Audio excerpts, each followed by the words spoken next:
Salam Indonesia, salam Nusantara dari Sabang sampai Merauke, dari Miangas sampai Pulau Rote. Mantaplah iman kita, mantaplah kasih kita, mantaplah pengharapan kita.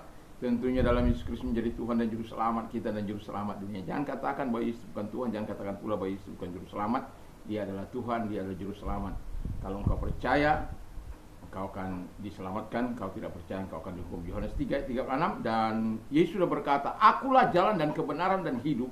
Tiada seorang sampai kepada Allah kalau tidak melalui aku. Dan Kisah Rasul 4:12 Petrus mengatakan, dan keselamatan tidak ada dalam siapapun juga selain dalam Dia, Yesus Kristus. Ya. Karena di bawah kolong langit ini tidak ada nama lain yang diberikan kepada manusia yang olehnya kita diselamatkan. Mantap. Dan Yohanes 3:16 berkata, karena begitu besar kasih Allah akan dunia ini sehingga Ia mengaruniakan anaknya yang tunggal supaya setiap orang percaya kepadanya tidak binasa melainkan beroleh hidup yang kekal. Mantap, puji Tuhan.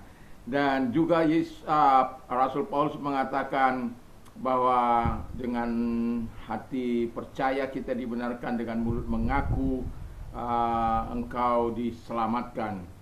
Percaya bahwa Allah telah membangkitkan dia dari antara orang mati, dan mengaku dengan mulut bahwa Yesus adalah Tuhan. Wow, luar biasa, mantap kan? Jadi terima Yesus dalam hatimu, puji nama Tuhan. Dan saya mengucapkan selamat pagi bagi kita, dan selamat kita beraktivitas tentunya bersama dengan Tuhan, dan jangan lupakan Tuhan dalam hidup ini. Terima kasih, Tuhan Yesus memberkati. Sebelumnya kita berdoa. Terima kasih Tuhan, kami bersyukur, kami berterima kasih di pagi ini buat firman-Mu, dan kami percaya Engkau adalah Allah yang berkenan dengan iman kami. Dalam nama Yesus, amin. Puji nama Tuhan. Saya akan membacakan satu ayat dalam bahasa Inggris. Now faith is the substance of things hoped for, the evidence of things not seen. Iman adalah dasar segala sesuatu yang kita harapkan dan bukti dari segala sesuatu yang tidak kita lihat. Amin. Puji nama Tuhan. Dalam bahasa Inggrisnya terjemahan bebasan, now faith, sekarang iman adalah substance, bahan, dasar, pokok, dan lain sebagainya.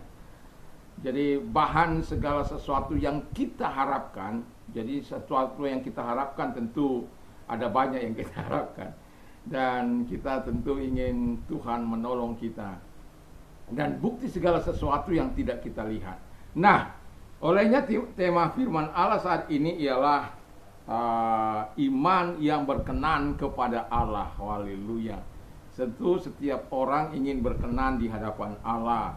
Setiap orang imannya ingin berkenan di hadapan Allah. Karena apa?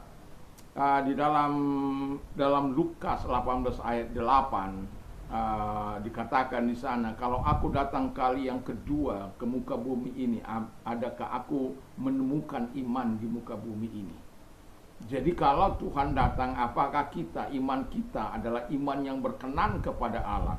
Nah, iman yang berkenan kepada Allah apabila kita hidup beriman, ya itu udah pasti. Jadi jangan sampai hilang iman kita. Beriman kepada anak domba Allah, beriman kepada Allah, beriman kepada firman, beriman kepada Dia yang telah menyelamatkan kita, beriman kepada Yesus Kristus, dan itulah yang membuat hati Allah berkenan.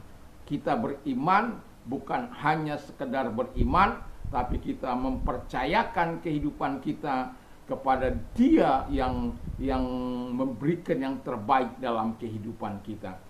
Yang kedua, apabila iman yang berkenan kepada Allah, apabila kita hidup benar di hadapan Allah. Haleluya. I have chosen the way of truth.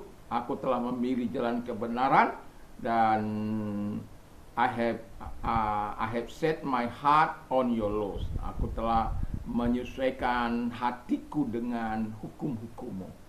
Jadi jalan kebenaran itu dalam Mazmur 119 ayat 30. Jalan kebenaran itu harus menjadi bagian hidup kita. They do nothing wrong, they walk in His ways. Mazmur 119 ayat 3. Jadi kita hidup dalam kebenaran, dan kita hidup menyenangkan hati Allah. Itulah orang-orang yang beriman, yang berkenan kepada Allah, Karena apa? Hidupnya benar di hadapan Allah. Tidak berkamuflase, tidak bersandiwara, tidak pencitraan, tidak cari nama, carmuk. Ya, tapi betul-betul menyerahkan hati kepada Tuhan. Kadangkala manusia ini suka bersandiwara. Di sini dia pura-pura, di sana dia juga pura-pura. Kalau menguntungkan di sini dia dukung, kalau tidak dia kalau dia tidak menguntungkan sesuatu, dia tidak mau dukung dan lain sebagainya. Tetapi sebagai orang percaya, kita ada yang harus kita pegang dalam hidup ini, yaitu kebenaran firman Allah yang harus menjadi bagian hidup yang tidak terpisahkan dalam hidup kita. Jadi kita harus hidup benar di hadapan Allah. Siapa yang dapat menilai hati kita, pikiran kita? Siapa yang, seringkali saya katakan ini, karena saya kadangkala melihat orang, jangankan di tempat tersembunyi, melihat orang yang kadangkala melihat hal-hal porno dari videonya di tengah jalan. Apalagi mungkin karena terlalu kudus dia. Terlalu kudus supaya jangan dilihat orang, ya di kamar saja. Tapi saya mau katakan, kenajisan itu akan transfer. Dan itu sebabnya saya mau katakan, ini bukan pekerjaan daging, ini pekerjaan roh. Jadi kalau kita mau hidup benar, orang lain mau hidup benar, mari kita memberikan teladan bahwa kita betul-betul hidup benar di hadapan Tuhan. Jadi keterbukaan adalah awal dari segala pemulihan. Ini kadang-kala orang-orang suka tertutup.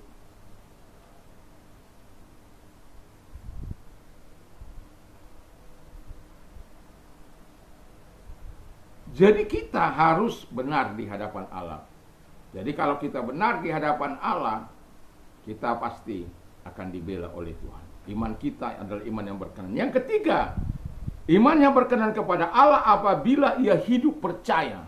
Itu nanti bisa dibaca dari 6. Jadi dikatakan dalam ayat yang ke-6, dikatakan di sana, but without faith it is impossible to please him. Jadi tanpa iman tidak mungkin menyenangkan dia. Dan Alkitab juga mengatakan, for he who comes to God, he must believe that God he is. Ya, jadi dia harus percaya bahwa Tuhan itu ada. Jangan dia tidak percaya bahwa Tuhan itu ada. Ateis kan nggak percaya. Padahal karena percaya itulah dia menolak habis-habisan. Dan and that kata firman Allah, and that he is a rewarder of those who diligently seek him. Jadi dia akan memberikan upah kepada orang-orang yang rajin mencari dia. Jadi percayalah bahwa Tuhan tidak akan abaikan engkau. Itu iman yang berkenan, iman yang sungguh-sungguh hidup dengan Tuhan. Jadi yang terakhir kata firman Allah, iman yang berkenan kepada Allah apabila kita hidup sungguh-sungguh dengan Allah. Jadi hidup benar ini hidup sungguh-sungguh dengan Allah. Sungguh-sungguh membangun hubungan kita, ayat yang ke-6 tadi. Mencari dia, carilah wajah Tuhan selama ia berkenan ditemui. Ketika kita hidup dalam Tuhan, saya yakin dan percaya Tuhan akan melakukan yang terbaik dalam hidup kita. Saya yakin dan percaya ketika iman kita berkenan kepada Allah, belum kita minta saja Tuhan akan sediakan. Dan untuk bisa membuat hati Tuhan berkenan kepada kita, atau iman kita berkenan kepada Tuhan, tentu kita harus memiliki keempat hal ini. Dan doa dan harapan saya betul-betul kita seluruh orang percaya, baik umat Tuhan, baik hamba-hamba Tuhan, baik siapapun, haruslah berupaya untuk hidup berkenan di hadapan Allah, dan imannya juga harus berkenan kepada Allah. Jadi milikilah iman yang berkenan kepada Allah, supaya ia memberikan upah pada saat dimana engkau dinyatakan untuk menerima upah itu. Tuhan Yesus memberkati. Mari kita tunduk kepala dan kita berdoa. Terima kasih, kami mau memiliki iman yang berkenan di hadapan Tuhan. Dan tolong kami semuanya Tuhan, dalam nama Yesus. Kalau ada yang sakit, aku perintahkan segala sakit penyakit yang ada dalam diri mereka, dalam nama Yesus segala sakit penyakit mereka aku perintah keluar, dan oleh biru-biru daripada Tuhan Yesus engkau sembuh, oleh kuasanya engkau sembuh, oleh jamahan yang engkau sembuh. Terima kasih. Bagi engkau yang sedang mengalami masalah, angkat kedua belah tanganmu, mari kita berdoa. Terima kasih Tuhan, lihat tangan-tangan yang diangkat kepadamu, dan kami percaya engkau mau menolong mereka. Tanganmu tidak kurang panjang untuk menolong mereka. Kasih-Mu akan selalu datang kepada mereka yang sungguh-sungguh mencari engkau, yang sungguh-sungguh hidup benar di hadapan engkau, yang sungguh-sungguh berkenan dan percaya kepadamu Tuhan. Di dalam nama Yesus, dan pertolongan pasti datang kepada mereka, sehingga setiap kami segala perkara dapat kutanggung dalam Dia yang memberikan kekuatan kepadaku. Terima kasih, karena selalu ada jalan keluar yang kau berikan dalam nama Yesus kami berdoa. Haleluya, amin. Selamat pagi, selamat kita beraktivitas tentunya bersama dengan Tuhan Yesus Kristus. Mantap, mantap, mantap.